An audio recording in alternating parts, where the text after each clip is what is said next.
My mother looked me dead in the eyes, dropped my backpack onto the front porch, and said something I'd replay in my head for years. "You'll be crawling back within a month. Nobody succeeds without family." Then she locked the door. She was wrong. She just didn't realize it would take 7 years for me to prove it. Before we get into today's story, if you enjoy real-life revenge stories where arrogant people finally face the consequences of their own actions, make sure to like the video and subscribe. It really helps the channel, and you'll never miss another story where karma takes its sweet time, but always arrives. Now let me tell you exactly what happened. My name is Kayla Richardson, and I'm 25 years old now.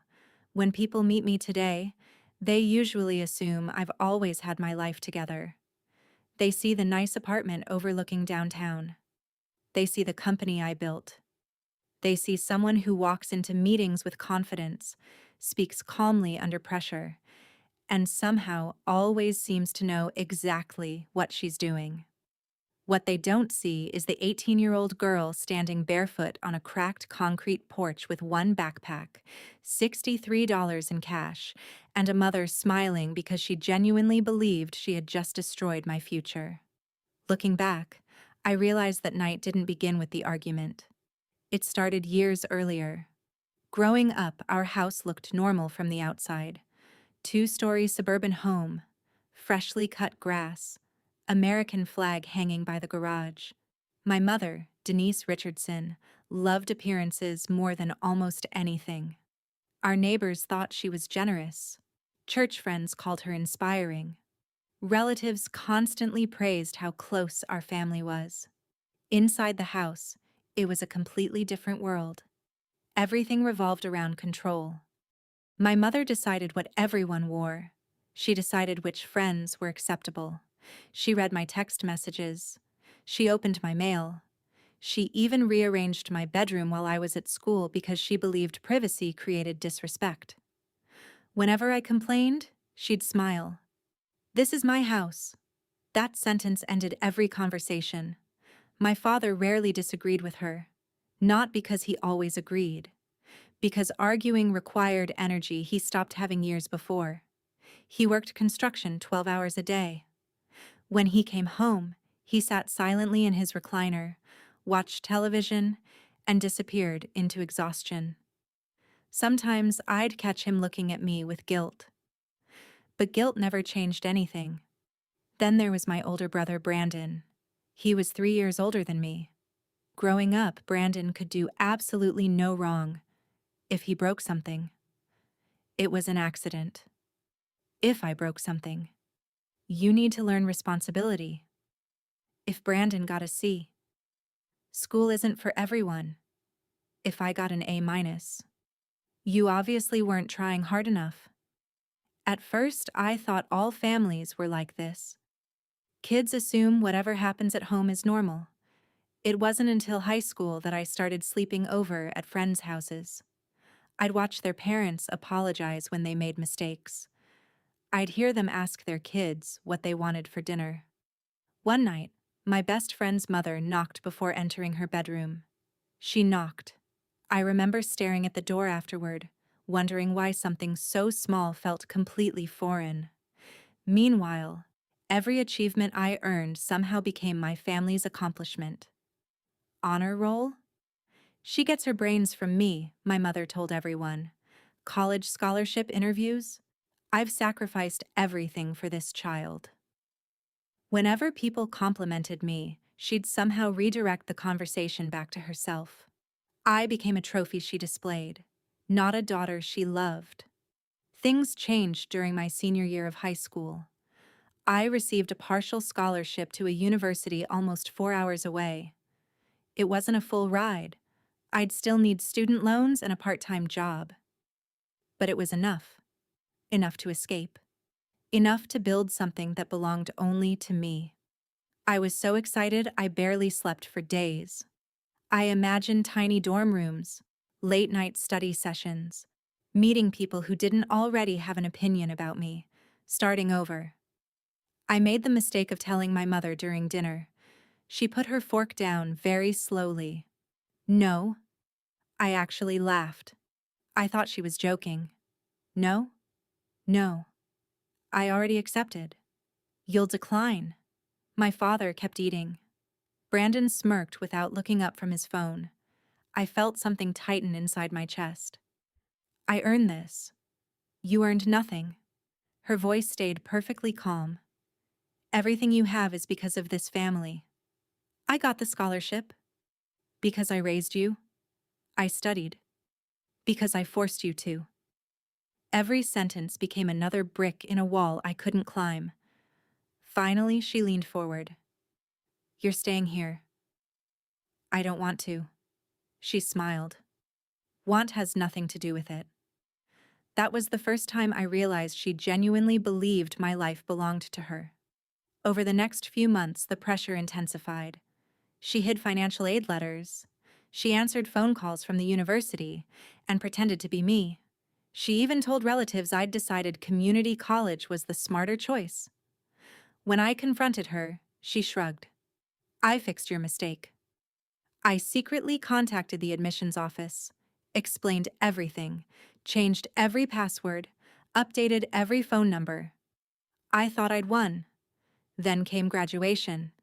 Instead of celebrating, my mother announced a family dinner. Half the relatives came. Everyone congratulated Brandon for finally getting promoted at his warehouse job. Then she stood up, holding a glass. I have exciting news. I looked around, confused. Kayla has decided to stay home. Applause. So she'll be helping the family business. We didn't have a family business. She meant cleaning the house, babysitting cousins, and eventually working the receptionist desk at her friend's insurance office. Everyone smiled. Someone hugged me. Smart decision. So mature. I knew you'd never leave your mama. I couldn't even breathe. After everyone left, I exploded. I never agreed to any of this. You didn't have to. I already enrolled. You'll cancel. I'm leaving. The silence afterward felt enormous. Then she laughed. Actually laughed. You? Yes. With what money? I'll figure it out. No, you won't. She walked closer until we were almost face to face. You have no idea how the real world works. I'll learn. You'll fail. The certainty in her voice hurt more than yelling ever could. She wasn't trying to scare me. She truly believed I was incapable. That night, I packed anyway. Not much. Clothes, my laptop, childhood photographs, a notebook where I'd written every dream I was too afraid to say out loud. I hid the backpack in my closet. My plan was simple. Leave before sunrise. Take a bus to campus. Figure everything else out later. I should have known she was already watching me. Around 11 that night, my bedroom door swung open. My mother walked in holding my backpack. Behind her stood Brandon. She had already searched everything. So, she dumped the contents across the floor.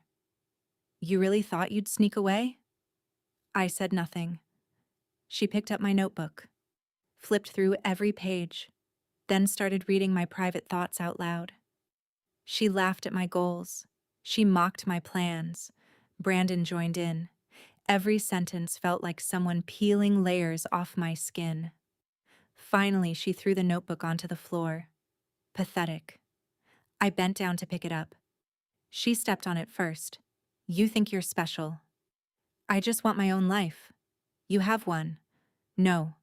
You have the life I gave you. I don't want it. Her face changed instantly. The calm disappeared. So leave. What? I said leave. She grabbed my backpack, stuffed random clothes inside, opened the front door, then shoved it into my arms. My father finally stood up from the living room. Denise. She pointed at him without even turning around. Stay out of it. He did. He actually sat back down. That hurt almost as much as what happened next. My mother looked directly at me. If you walk off this porch tonight, don't ever expect to come back. I waited. Some part of me still believed she'd stop me. Parents don't really do this. Not over college. Not over independence. Right? Instead, she crossed her arms, waiting. The night air felt strangely cold against my skin. I took one step onto the porch, then another. The wooden screen door slammed behind me. The deadbolt clicked. One sharp metallic sound. Final. I stood there for nearly 5 minutes, listening, hoping. Nothing.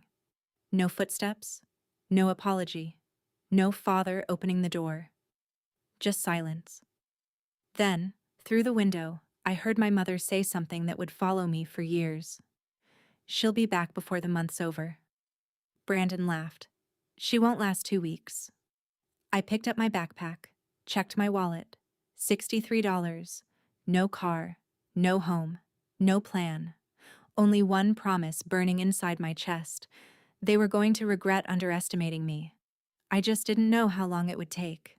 And before the sun came up the next morning, I made a decision that would quietly change every single one of our lives forever. The first night after my mother threw me out wasn't dramatic. There was no miracle, no mysterious stranger offering help, no movie moment where everything suddenly worked out. It was just me, one backpack, an almost dead phone, $63, and a bus station that smelled like stale coffee, wet concrete, and exhaustion. I remember wrapping my arms around myself because I couldn't tell whether I was cold or terrified. Probably both. People walked past me without looking. A businessman dragging a suitcase, a young couple arguing quietly, a woman trying to calm a crying toddler. Everyone had somewhere to go. I had no idea where I belonged anymore. I bought the cheapest bus ticket to the city where my university was located. After paying for it, I had less than $20 left. The bus left at 5:40 in the morning. Until then, I sat on a hard plastic bench trying not to cry. Not because I missed my family, because I kept hearing my mother's voice. You'll fail. Nobody succeeds without family. The worst part about emotional abuse is that eventually, their voice becomes your own. By sunrise, I had already questioned whether she was right at least 100 times. Campus looked exactly like it had during orientation. Students carried boxes into dorm buildings. Parents hugged their kids. Families took pictures under banners welcoming the freshman class. I stood there completely alone, watching fathers unload mini fridges, watching mothers straighten bed sheets, watching younger siblings complain about carrying luggage. I suddenly realized everyone else had someone cheering them on. I had become homeless 12 hours earlier. That reality hit harder than I expected. I quietly walked into the financial aid office. The woman behind the desk smiled politely. "Can I help you?" I opened my mouth. Nothing came out. She waited patiently. Finally, I whispered, "I don't have anywhere to live." Her expression changed instantly. Not pity, concern, real concern. She invited me into a private office. Her name was Mrs. Alvarez. I don't think she'll ever understand how much she changed my life. She listened without interrupting while I explained everything. My mother, being kicked out, the scholarship, having almost no money. When I finished, she handed me a box of tissues. "You did the hardest part already." "I don't feel like I did." "You left." That sentence stayed with me. She made several phone calls. Within 2 hours, she'd found an emergency housing program for students facing family crises. The dorm wasn't glamorous. Tiny room, used furniture, paint peeling near the windows. I loved it immediately. Because for the first time in my life, it was mine. No one could barge inside without knocking. No one could search my drawers. No one could tell me what dreams I was allowed to have. That first night, I lay awake staring at the ceiling. The silence felt strange, almost uncomfortable. Then I realized why. There wasn't any yelling, no slammed cabinets, No footsteps outside my bedroom door. No criticism. Just silence. Peace sounded unfamiliar. Reality caught up quickly. Scholarships covered tuition. Not food. Not textbooks. Not toiletries. Definitely not emergencies. Within a week, I found a job washing dishes at a diner just off campus. It paid minimum wage. The kitchen stayed unbearably hot. Steam covered everything. By the end of every shift, my shoes were soaked, and my hands looked permanently wrinkled. Most customers never even knew I existed. That was fine. I wasn't looking for recognition. I was looking for rent money. Some nights, I'd finish work close to midnight. Then I'd walk back to campus carrying leftover bread rolls the cook secretly packed for me. Take them. I can pay. No. I'm serious. So am I. His name was Earl. Big guy. Gray beard. Always pretending to be grumpy. He noticed I skipped meals before I admitted I couldn't always afford groceries. He never embarrassed me. He'd simply accidentally make too much soup. Or forget to throw away perfectly good sandwiches. People remember kindness forever when it arrives during survival mode. Meanwhile, my family acted as though I had disappeared. Not one phone call, not one text. Nothing. Until exactly 26 days later. My phone rang during chemistry class. Mom. I stared at the screen. My heart pounded so hard I could barely hear the professor. Maybe she was apologizing. Maybe she'd realized. I answered. Hello? So? No greeting. I assume you've learned your lesson. I stayed quiet. You coming home? I am home. She laughed. No, you're pretending. I'm in class. You don't belong there. I think I do. Silence. Then she spoke more softly. You know, everyone keeps asking where you are. That sentence told me everything. She didn't miss me. She missed controlling the story. I told them you're taking some time to think. I don't need you to explain my life. I already did. You lied. I protected this family's reputation. I took a slow breath. I have to go. If you hang up, click. My hand shook for almost an hour afterward. Not because I regretted it, because it was the first time I'd ever ended a conversation instead of letting her end it. Tiny victories matter, especially when you've spent 18 years believing you weren't allowed to have any. Life became a cycle. Class, work, homework, sleep, repeat. Except sleep wasn't always accurate. Some nights anxiety kept me awake until dawn. What if my scholarship disappeared? What if I got sick? What if I lost my job? People who grow up feeling secure worry differently. People like me always expect disaster. I kept emergency cash hidden in 3 different places. I checked my bank account several times a day. Every unexpected expense felt like standing near the edge of a cliff. Then winter came. My diner reduced employee hours. Suddenly, I was making almost 30% less. I skipped breakfast. Then lunch. I told myself coffee counted as food. Eventually, I fainted during a biology lab. When I woke up in the campus health center, I was embarrassed more than anything else. The nurse asked when I'd last eaten. I lied. She looked unconvinced. Near Christmas, campus emptied. Most students went home. I stayed. Walking through nearly empty residence halls felt eerie. Every window glowing somewhere in the distance reminded me someone else was sitting with their family. I tried not to think about mine. Then my phone buzzed again. Unknown number. Kayla. Dad? His voice sounded older, smaller somehow. I just wanted to make sure you're okay. My eyes filled with tears immediately. I'm okay. I heard you're still in school. I am. That's good. We both stayed quiet. I wanted him to say he'd been wrong, that he should have stopped her. Instead. You know your mother. No. He sighed. I mean, she just worries. I laughed. Not because it was funny, because I couldn't believe what I was hearing. She threw me out. You know how she gets. No, Dad. My voice cracked. I know exactly who she is. Silence. I have to go. Kayla. I waited for you. He didn't answer. When she kicked me out, I waited. Still silence. I kept hoping you'd open that door. Nothing. I can't carry your guilt anymore. I ended the call. That conversation hurt more than the night I'd been thrown out. Because it destroyed the fantasy that someday he'd rescue me. He never would. I had to rescue myself. Sophomore year changed everything. One of my professors, Dr. Melissa Chen, noticed I stayed after class almost every week. Not because I struggled, because I was fascinated. She asked questions nobody else bothered asking.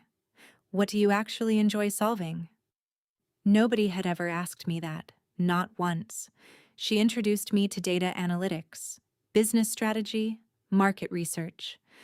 I fell in love with finding patterns inside messy problems. Numbers told stories. Unlike people, they didn't lie. She eventually offered me a paid research assistant position. It paid almost twice what the diner did. I cried in the campus bathroom after signing the paperwork. Not because of the money, because someone believed I was capable, without demanding anything in return. That summer, while organizing old files in the research lab, I accidentally stumbled across a local startup competition. Prize money, business mentorship, investor networking. I almost closed the webpage immediately. People like me didn't start companies. They worked for other people, didn't they? Then my mother's voice echoed inside my head. You'll never succeed. I stared at the screen. Then another thought interrupted it. What if she was wrong? Really wrong. I spent 3 straight months building a business proposal after classes ended. Every night.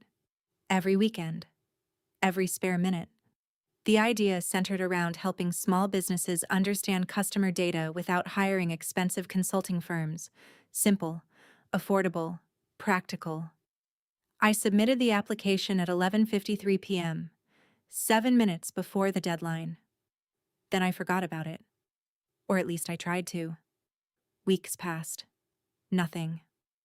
Then one rainy Thursday morning, an email arrived. Congratulations. You've been selected as one of 12 finalists. I read it 5 times before believing it. Then I laughed. Then I cried. Then I remembered something. I had exactly one decent outfit. And it definitely wasn't appropriate for presenting in front of investors. Standing in front of my tiny closet, I realized success had introduced a brand new problem. I finally had an opportunity, but I had almost nothing left to wear.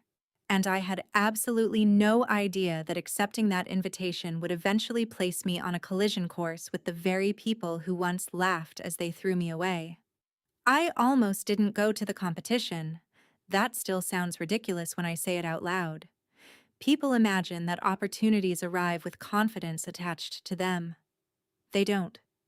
Sometimes they arrive wrapped in fear. The invitation sat in my inbox for 3 days while I convinced myself there had been a mistake. Maybe someone would realize they picked the wrong Kayla Richardson. Maybe they'd hear me speak and immediately regret inviting me. That little voice in my head, the one my mother had spent years creating, was still alive. You're pretending. You don't belong here. Soon everyone will figure it out. I hated that voice. The worst part was that it sounded exactly like hers. The day before the event, Dr. Chen stopped me after our research meeting. You've been distracted. I'll be fine. She folded her arms. I've known you long enough to know that means the opposite. I laughed nervously. Then I admitted everything. The competition. My fear. Not having the right clothes. Feeling like I'd embarrass myself. She listened without interrupting. When I finished, she smiled. You know what I see? What? A woman who's afraid because she actually cares. I'm afraid because everyone else is smarter. No. She shook her head. You're afraid because someone spent years convincing you that confidence was arrogance. That sentence hit me harder than she realized. She disappeared into her office and returned carrying a navy blue blazer. I wore this during my first investor presentation. I can't take that. You aren't taking it. She smiled. You're borrowing belief until yours catches up. The next morning, I stood outside the conference center staring at the glass entrance. Expensive suits, luxury cars, people shaking hands like they'd known each other for years. I felt painfully out of place. Then I remembered sleeping on a bus station bench. Compared to that, walking through one intimidating doorway wasn't impossible. I straightened the borrowed blazer, walked inside, and refused to turn around. The presentations lasted all day. Some contestants had teams, professional slides, polished speeches, marketing videos. I had a secondhand laptop, a borrowed blazer, and 3 months of obsessive preparation. When they called my name, my hands were shaking so badly I thought everyone could see. The lights seemed impossibly bright. I took one deep breath, then another, and I started talking. Something strange happened after the first minute. The fear disappeared. Not completely. Just enough. Because I wasn't trying to impress anyone anymore. I was solving a problem. I explained how small businesses were drowning in customer information they couldn't understand. How expensive consulting firms ignored companies that couldn't afford six-figure contracts. How better decisions shouldn't belong only to giant corporations. People stopped checking their phones. Judges leaned forward. One investor actually started taking notes. For the first time in my life. People weren't listening because my mother was speaking for me. They were listening to me. That evening, 12 finalists gathered inside the ballroom. Third place, then second. Neither was me. I felt strangely relieved. At least I hadn't embarrassed myself. Then the announcer smiled. And this year's first place winner? A pause. Kayla Richardson. Everything went silent. I honestly thought I'd imagined it. The audience applauded. Dr. Chen stood up first. She looked prouder than I felt. Walking toward the stage felt surreal. The trophy wasn't even the important part. Neither was the prize money. It was hearing strangers clap because of something I'd built entirely on my own. No family connections, no favors, no one speaking over me. Just me. That night, I unlocked my dorm room and sat on the floor. The check lay on my bed. $50,000. I'd never seen that much money in my life. I stared at it for nearly an hour. Then I cried. Not because I'd become rich, because I finally had proof. My mother had been wrong. Completely. Objectively. Undeniably wrong. The business started slowly. Very slowly. Winning a competition doesn't magically create customers. For months, I heard the same answer. We're interested. Maybe next quarter. We'll keep your information. Translation? No. I worked from a tiny shared office where the air conditioner barely functioned. Some weeks, I survived almost entirely on instant noodles again. I answered customer emails at 2 in the morning, built software during the day, met potential clients whenever anyone agreed to talk. Failure felt close enough to touch, but something had changed. Every obstacle now felt temporary. Back when I lived with my family, every setback confirmed what I'd been told. Now, every setback simply meant I hadn't solved the problem yet. That difference changed everything. Around that time, an unexpected email arrived. Subject line: Family reunion. We'd love to see you. I actually laughed. 7 years of silence. Now this. The email wasn't from my mother. It was from my aunt. Apparently, nobody had mentioned I'd been kicked out. According to the family story, I'd chosen to distance myself because I was too ambitious. Amazing. Even after all these years, my mother was still rewriting reality. I almost deleted the email. Then curiosity won. I replied with one simple question. How's everyone doing? The response came the next morning. That's when I learned something interesting. Very interesting. Brandon had been laid off. Again. My father had retired early after a back injury. Medical bills were piling up.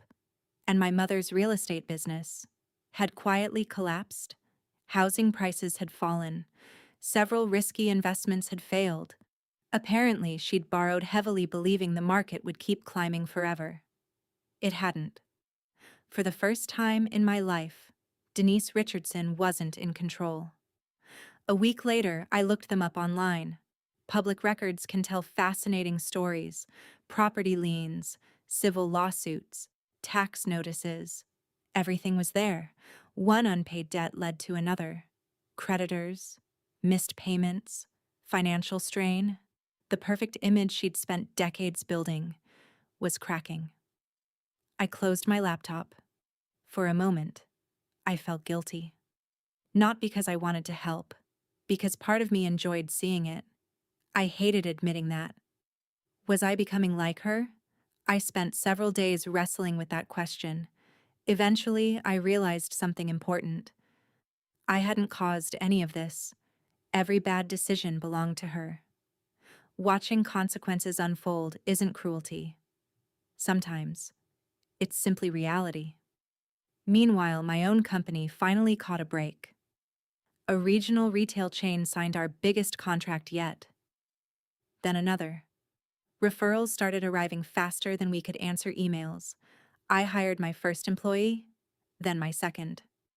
Eventually, we moved into a real office. Glass walls, conference room, reception desk. Every morning, I'd unlock the front door myself. Not because I had to, because I never wanted to forget where I'd started. One afternoon, while hanging our company logo in the lobby, I caught my reflection in the glass. Professional clothes, confident posture, employee badge around my neck. I smiled. The 18-year-old girl outside that locked front door would have never believed this was possible. Then, on a rainy Tuesday afternoon, my receptionist buzzed my office. Kayla. Yeah? There's a woman here asking for you. Does she have an appointment? No. Name? A pause. Denise Richardson. Every muscle in my body tightened. 7 years. Not one apology, not one birthday card, not one congratulations. And now, she was standing in my lobby. I looked through the security camera. There she was. Older. More tired. Designer handbag gone. Expensive jewelry gone. Even her posture had changed, for the first time in my entire life. She looked uncertain. I slowly stood up, took one deep breath, and walked toward the reception area. She hadn't seen me yet. She was too busy staring at the company logo mounted on the wall. The logo with my name underneath it. She reached out, as if she needed to touch it to believe it was real. I stopped a few feet behind her. She turned. Our eyes met, for several long seconds. Neither of us spoke. Then she forced a smile. One I recognized instantly. The same smile she used whenever she wanted something.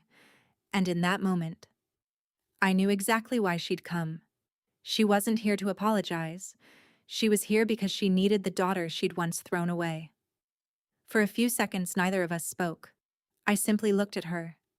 Not the version of my mother that had lived inside my nightmares for 7 years.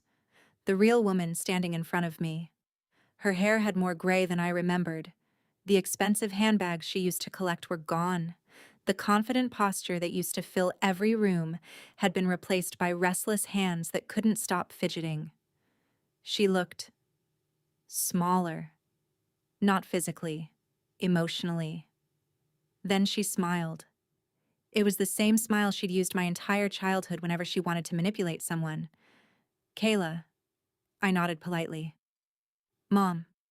She glanced around the office. It's beautiful. Thank you. You did all this? Yes. I always knew you were smart. I almost laughed. That sentence alone told me she hadn't changed at all. Not once in 7 years had she told me I was smart. According to her, every achievement I'd ever had belonged to her. Now that she needed something, suddenly she'd always known. I gestured toward a conference room. "We can talk in here." She smiled wider. "I knew you'd understand." No. She still thought she understood me. Those were two very different things. The conference room overlooked the city skyline, floor-to-ceiling windows, a polished wooden table. The afternoon sunlight reflected off nearby buildings. I remembered studying under flickering dorm lights with instant noodles beside my laptop. Life had changed more than I realized. She sat down, looked around again. "You've done very well." "I've worked very hard." She nodded absent-mindedly. Then, without apologizing, without asking how I'd been, without mentioning the night she'd thrown me out, she got straight to the point. "We're having some financial difficulties." There it was. Not, "I'm sorry." Not, "I miss you." Financial difficulties. I stayed quiet. She continued. "It's temporary." Of course it was, according to her. "We've just had some bad luck." Bad luck. Not terrible investments. Not years of living beyond her means. Not treating everyone around her like disposable tools. Just bad luck. She leaned forward. "I was hoping family could help." Family. Interesting word. I hadn't been family when she locked the door. "How much?" She looked relieved that I'd asked. "About 400,000. I blinked. $400,000. She said it the way someone asks to borrow 20. "There are loans." She nodded. "The bank isn't cooperating." "I wonder why." She ignored that. "If we don't pay them." She hesitated. "We'll lose the house." The house. The same house where she'd spent 18 years reminding me everything belonged to her. The same porch where she'd stood smiling while I left with one backpack. I looked out the window. Cars moved quietly below. People hurried through crosswalks. Life continued. Then I turned back toward her. "I remember that house." She smiled hopefully. "I knew you would." "I remember standing outside the front door." Her smile faded. "I remember waiting." Silence. "I kept thinking my dad would come outside." She looked down. "I remember hearing you tell Brandon I'd come crawling back." The room felt very still. Finally, she whispered, "That was a long time ago." "No." I shook my head. "It was every day for me." She sighed dramatically. "I've admitted I wasn't perfect." "No." "I made mistakes." "No." "What do you want me to say?" I looked directly into her eyes. The truth. Silence. Long silence. Finally. "I did what I thought was best." There it was. Not remorse. Justification. Even now. Even after losing almost everything. She still couldn't admit she'd been cruel. I stood up. Walked toward the windows. "When I left home," I said quietly, "I had $63. She didn't answer. "I slept in a bus station." Nothing. "I skipped meals." Still nothing. "I fainted because I couldn't afford food." The silence behind me became almost painful. "You never called." She quietly said, "I assumed." "No." I turned around. "You assumed I'd fail." She couldn't deny it, because we both knew it was true. Then came the sentence I'd imagined hearing for years. "I need your help."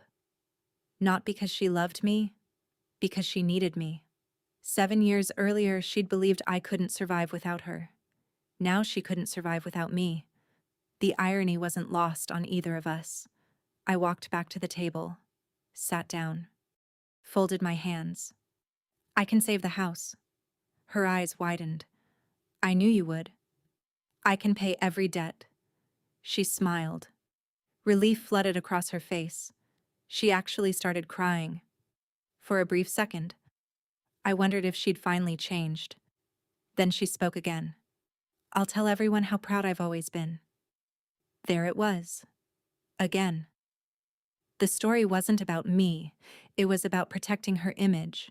She wanted to erase history, rewrite it, pretend she'd always believed in me, exactly like she'd done my entire childhood. Something inside me became incredibly calm. No. Her smile froze. No?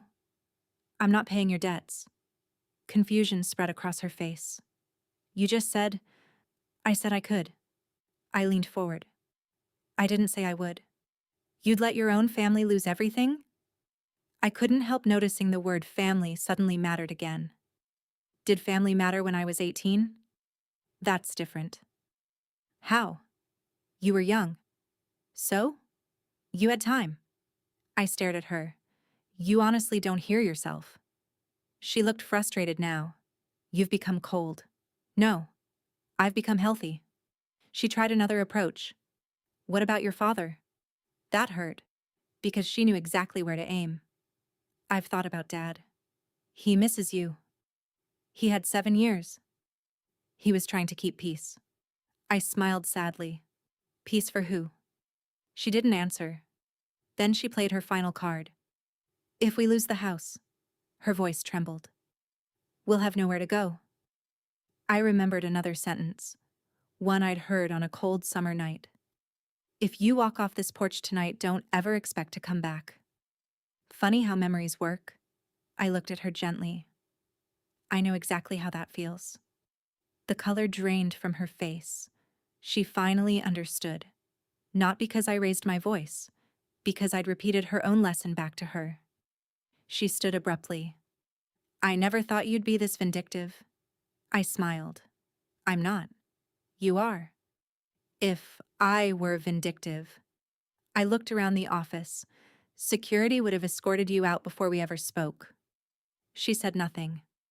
I'm simply refusing to rescue someone who never regretted pushing me into the water. She walked toward the door. Stopped. Without turning around, she asked, So that's it? I thought carefully before answering. No. She looked back. I genuinely hope you recover. She frowned. I mean that. She looked confused. I hope you rebuild your life. Then help us. No. Why? Because rebuilding is different from being rescued. She left without another word. I watched through the lobby windows as she walked across the parking lot. She looked exactly like I had 7 years earlier. Alone. Uncertain. Forced to face a future she hadn't planned. The difference was simple. I hadn't created her situation. She had. A month later, the house was sold. Another family moved in. The Richardson home, the center of my mother's universe, belonged to strangers. I drove past it once. Just once. The porch looked smaller than I remembered. Amazing what fear can do to perspective. I didn't stop. There was nothing waiting for me there anymore. A few weeks later, my father called. This time, I answered. I heard about your mom. I know. He was quiet for a long time. Then he said something I'd waited years to hear. I should have opened that door. I closed my eyes. Tears came immediately. Not because it fixed everything. Nothing could.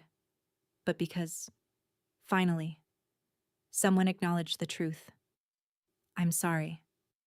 Those 2 words weighed more than all his excuses combined. We talked for almost an hour, for the first time in my life. It felt like I was speaking to my father, not a man hiding behind my mother. Our relationship didn't magically heal. Trust doesn't work that way. But it began. Sometimes that's enough. Months passed. Business continued growing. We hired more employees, moved into a larger headquarters. Every year we created scholarships for students who had been abandoned by their families. No publicity, no press releases.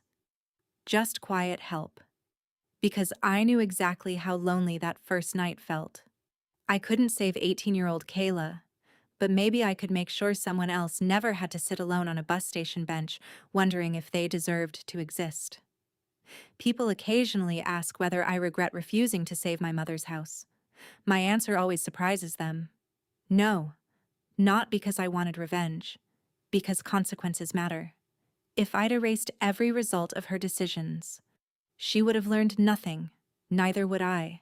Forgiveness doesn't require financing someone else's mistakes.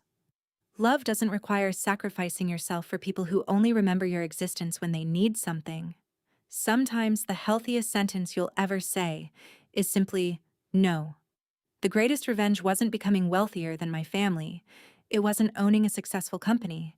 It wasn't watching the woman who underestimated me ask for help. The greatest revenge was something much quieter. She spent my entire childhood trying to convince me I couldn't survive without her. Today, I don't need her approval. I don't need her permission. I don't need her version of my story. I wrote my own, and that's something she can never take away. Every now and then, I think about that 18-year-old girl standing on the porch with one backpack and $63. If I could speak to her now, I'd tell her this. The door closing behind you isn't always the end of your life. Sometimes, it's the sound of your real life finally beginning. If you enjoyed this story and believe that actions always have consequences, even if justice takes years to arrive, don't forget to like the video, subscribe, and let me know in the comments. If you were in Kayla's position, would you have saved the family home or walked away just like she did? I'll see you in the next story. Until then, remember, karma doesn't always come quickly, but it almost always arrives.